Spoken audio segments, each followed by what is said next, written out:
안녕하세요, 시청자 여러분. 오늘도 함께 해주셔서 감사합니다.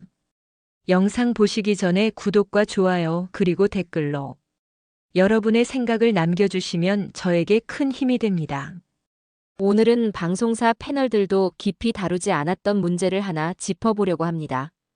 그런데 저는 혼자서 단정하지 않습니다. 이번에는 AI 분석을 빌려서 그 관점을 여러분께 소개하려 합니다. AI가 일정을 분석하고 맥락을 연결했을 때 어떤 결과가 나오는지 함께 살펴보시면 흥미로우실 겁니다. 며칠 전 정치권을 뒤흔든 발언이 있었습니다. 바로 심평 변호사가 내놓은 말 한마디였습니다. 그는 이렇게 전했습니다. 한동훈이 배신하지 않았다면 무한한 영광이 기다렸을 것이다.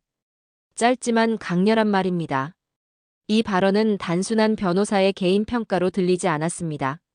왜냐하면 심평 변호사가 그 말을 김건희 여사의 입을 통해 나온 것처럼 전했기 때문입니다.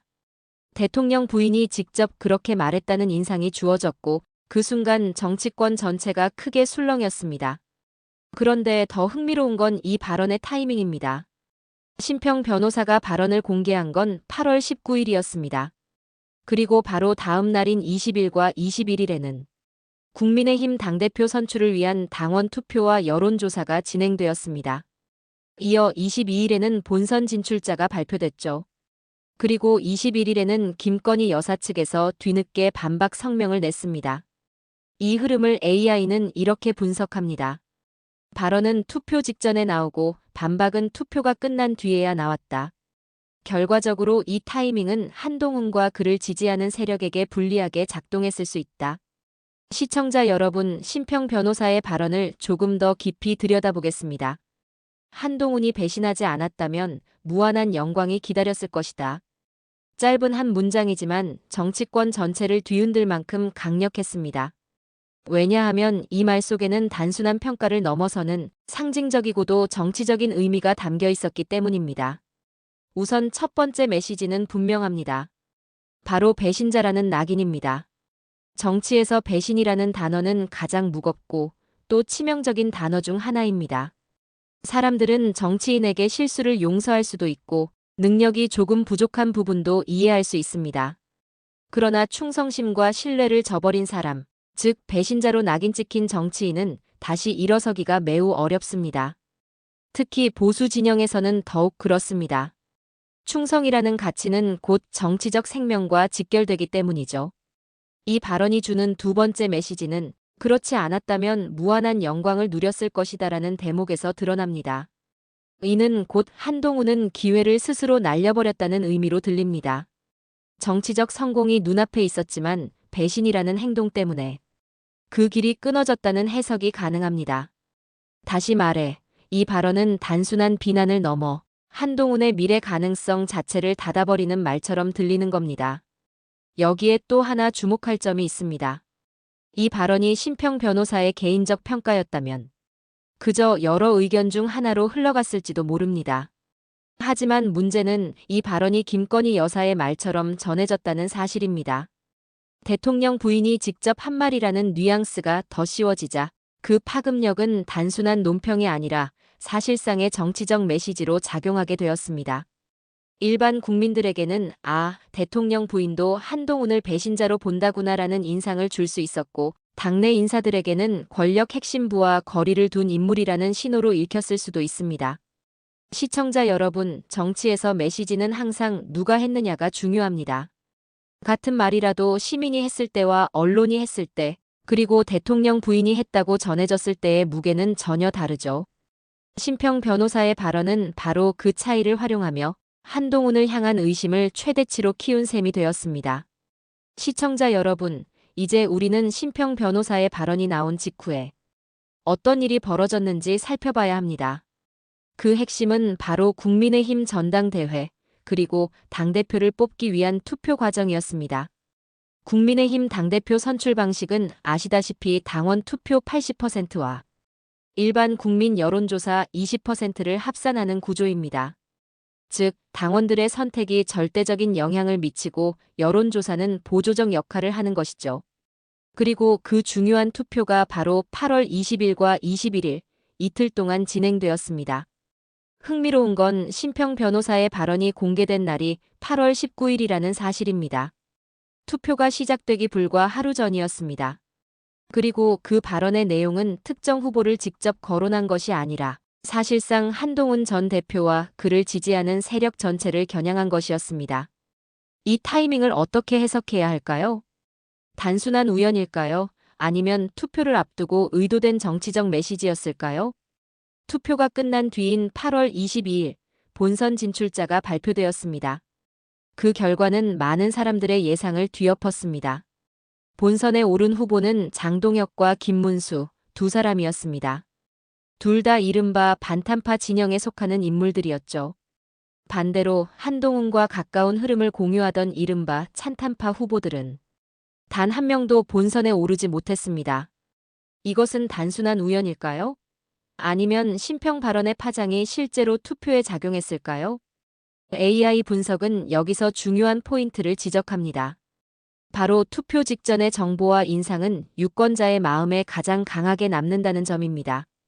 특히 짧은 시간에 퍼진 강렬한 메시지는 해명이 뒤따르더라도 표심을 흔들 수 있습니다. 19일 발언, 20일과 21일 투표, 22일 결과 발표. 이 일정이 차례로 이어진 것을 보면 발언이 투표에 영향을 주었을 가능성을 무시하기 어렵습니다. 여러분, 여기서 중요한 건 결과의 방향성입니다. 투표 이후 본선에 진출한 두 명이 모두 반탄파였다는 사실, 그리고 찬탄파 후보들이 줄줄이 낙마했다는 사실은 단순한 내부 경쟁의 결과로만 보기는 어렵습니다. 왜냐하면 그 직전 한동훈이라는 이름을 정면으로 겨냥한 폭탄 발언이 있었기 때문입니다. 정치에서 우연은 있을 수 있습니다. 그러나 우연이 반복되고 그것이 결과와 절묘하게 맞아떨어질 때 사람들은 더 이상 그것을 우연으로 보지 않습니다. 투표 전날의 발언, 투표 직후의 결과. 이 흐름 속에서 심평 발언은 단순한 해프닝이 아니라 당대표 선출 구도에 실제로 영향을 끼친 정치적 변수였다고 해석할 수 있는 것입니다. 결과적으로 본선에 진출한 후보는 장동혁과 김문수 두 사람이었습니다. 둘 다 반탄파로 분류되는 인물이었고 반대로 한동훈과 가까운 색채를 가진 찬탄파 후보들은 전원 탈락했습니다. 이쯤에서 국민들의 반응을 잠시 들어볼까요? 국민들은 이렇게 말했습니다. 목걸이 사건 났을 때도 받아놓고는 회장이 줬다고 했다가 스스로 자수서까지 냈다가 또 이제 와서는 모함당했다고 한다. 말이 하루가 다르게 바뀌는데 누가 믿겠느냐. 또 이런 얘기도 많았습니다. 심평 변호사도 똑같다. 어제는 이렇게 말했다가 오늘은 또 다르게 말한다. 두 사람 다 말이 오락가락하니 도대체 어디까지가 사실인지 모르겠다. 서민들의 눈높이는 더 냉정했습니다. 우리 같은 사람들은 서로 말 다툼할 때라도 증거 남기려고 녹음해 둔다. 그런데 이분들은 증거도 없이 내가 맞다, 내가 틀리다 하니 그게 뭐 다르냐. 결국 국민들은 이렇게 정리합니다. 말 바꾸기, 책임 떠넘기기, 근거 없는 주장. 이건 우리 일상에서도 흔히 보는 모습이다. 하지만 개인의 문제가 아니라 나라 전체에 영향을 주니 더 심각하다. 시청자 여러분, 심평 변호사의 발언은 짧지만 파괴력이 컸습니다.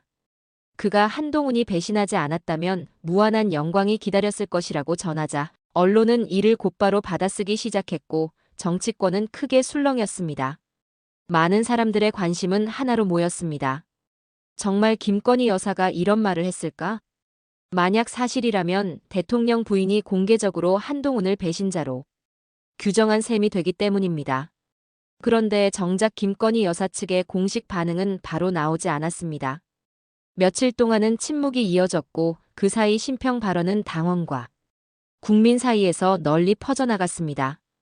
투표가 진행되는 와중에 김 여사가 그렇게 말했다더라는 식의 인상은 강하게 각인됐습니다. 결국 8월 21일 김 여사 측은 공식 입장을 발표했습니다. 내용은 단호했습니다. 김 여사는 그런 발언을 한 적이 없으며 심평 변호사가 왜곡했다. 또한 변호인단은 김 여사의 표현이 아님이 명확히 확인되었다며 심평 변호사가 본인의 정치적 의도를 더 씌운 것이라고 강력히 비판했습니다. 일부에서는 심평이 대통령이 보낸 사람처럼 포장해 접견을 얻어낸 뒤 그 과정에서 나온 몇몇 표현을 의도적으로 확대 왜곡했다는 지적도 제기되었습니다. 하지만 문제는 타이밍이었습니다. 투표는 이미 20일과 21일에 진행되었고 공식 반박은 투표가 거의 끝난 시점에야 나왔습니다. 즉, 해명은 있었지만 이미 표심은 결정된 뒤였습니다. 정치에서는 이걸 시차 효과라고 부릅니다. 먼저 퍼진 강렬한 메시지가 사람들의 머리에 남고 뒤늦은 해명은 그 인상을 쉽게 지우지 못합니다. 특히 선거와 투표처럼 짧은 기간에 집중되는 상황에서는 첫 인상이 곧 최종 선택으로 이어지는 경우가 많습니다. AI 분석에 따르면 만약 반박이 하루 이틀만 빨랐어도 상황은 달라졌을 수 있습니다. 투표 전에 곧바로 반박이 나왔다면 적어도 찬탄파 지지자들은 결집할 기회를 얻었을 겁니다. 그러나 늦게 나온 반박은 오히려 왜 이제야 해명하느냐는 의문만 키웠습니다. 결국 김 여사 측의 반박은 있었지만 그 효과는 제한적이었습니다. 오히려 한동훈을 둘러싼 잡음과 의심만 더 크게 남겼고 투표 결과 역시 그 불리한 기류 속에서 결정될 수밖에 없었던 겁니다. 시청자 여러분, 이제 우리는 이 모든 사건을 AI의 시각으로 차근차근 정리해 보겠습니다. AI는 사실을 시간 순서대로 배열하고 그 안에서 드러나는 패턴을 찾아내는데 강점을 가지고 있습니다. 먼저 8월 19일입니다. 심평 변호사가 구치소 접견을 마친 뒤 김건희 여사의 발언이라며 한동훈이 배신하지 않았다면 무한한 영광이 기다렸을 것이다라는 폭로를 공개했습니다. 이 발언은 즉시 언론을 통해 확산되었고 정치권에서는 그 의미를 두고 갑론을 박이 시작됐습니다. 그 다음은 8월 20일과 21일입니다. 국민의힘 당대표 선출을 위한 당원 투표와 국민 여론조사가 바로 이틀 동안 집중적으로 진행되었습니다. 당원 투표 비중이 무려 80%나 되기 때문에 이 시점에 당원들의 마음을 흔드는 메시지가 나온다면 결과에 상당한 영향을 미칠 수 있는 구조였습니다. 즉, 발언이 표심에 스며들 수 있는 최적의 순간이었던 셈이죠. 그리고 8월 21일 오후 김건희 여사 측의 공식 반박이 나왔습니다. 하지만 투표는 이미 사실상 끝나 있었습니다. AI는 여기서 중요한 시차 효과를 짚어냅니다. 메시지가 먼저 퍼지고 해명이 뒤따르면 사람들의 머릿속에는 첫 번째 메시지가 훨씬 강하게 남는다는 것이죠. 설령 해명이 사실이라 해도 이미 형성된 인상은 쉽게 지워지지 않습니다. 마지막으로 8월 22일입니다. 당대표 본선 진출자가 발표됐습니다. 결과는 장동혁, 김문수 두 후보 모두 반탄파 성향이었고 한동훈과 가까운 색채를 보였던 찬탄파 후보들은 전원 탈락했습니다. AI가 이 네 가지 날짜를 연결해 내린 결론은 단순합니다. 발언은 투표 직전에 터졌고 반박은 투표가 끝난 뒤에 나왔다. 결과적으로 이 타이밍은 한동훈과 찬탄파에 불리하게 작동했을 가능성이 크다. 정치에서 메시지 자체보다 더 무서운 것이 타이밍입니다. 같은 말이라도 언제, 어떤 순간에 나왔느냐에 따라 파괴력은 달라집니다. 특히 선거와 투표라는 민감한 국면에서는 단 하루, 단 몇 시간의 차이가 최종 결과를 갈라놓기도 합니다. AI는 그래서 이번 사건을 단순한 해프닝으로 보지 않습니다. 전당대회 판도를 뒤흔든 정치적 타이밍의 한 수로 해석할 수 있다는 것이죠. 심평 변호사가 의도했든 아니면 단순한 우연이었든 그 결과는 분명히 한동훈을 약화시키는 방향으로 작용했습니다. 시청자 여러분, 오늘 심평 변호사의 발언과 전당대회 판세를 함께 살펴봤습니다. 발언은 19일, 투표는 20일과 21일, 반박은 21일, 결과는 22일. 모든 일정이 절묘하게 이어졌고 그 한가운데에는 언제나 한동훈이 있었습니다. 이 과정에서 국민들의 반응은 이미 갈렸습니다. 찬탄파 지지자들은 정치 공작이다, 너무 노골적이다라며 분노했고 반탄파 지지자들은 맞다, 이제야 진실이 드러났다라며 고개를 끄덕였습니다. 결국 국민은 다 알고 있습니다. 누구의 계산이었든 어떤 타이밍이었든 이 모든 흐름이 정치의 현실이라는 걸 말이죠. 여러분은 어떻게 생각하십니까? 정말 단순한 해프닝이었을까요? 아니면 의도된 정치적 타이밍이었을까요? 여러분의 생각을 댓글로 남겨주시면 감사하겠습니다. 구독과 좋아요도 부탁드립니다. 오늘도 시청해 주셔서 고맙습니다.